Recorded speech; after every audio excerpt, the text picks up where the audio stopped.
नाशिकच्या काळाराम मंदिरात राज ठाकरेंकडून आरती, अमित ठाकरेंच्या हस्ते सपत्नीक पूजा। तर शनिवारी नाशिकात मनसेचा 18वा वर्धापन दिन होणार साजरा।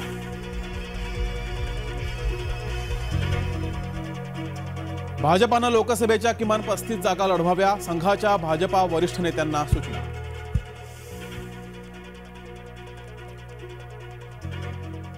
भाजपा शिंदे आणि अजित पवार गटाचं समुद्रात विसर्जन करेल, शिवसेना उद्धव बाळासाहेब ठाकरेच्या विनायक राऊतांची टीका।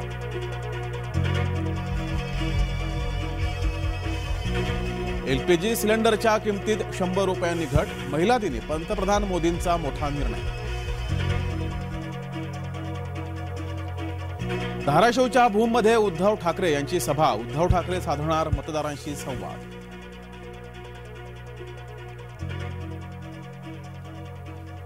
राज्यभरात महाशिवरात्रीचा उत्साह, सर्वत्र हर हर महादेव बम बम भोलेचा गजर।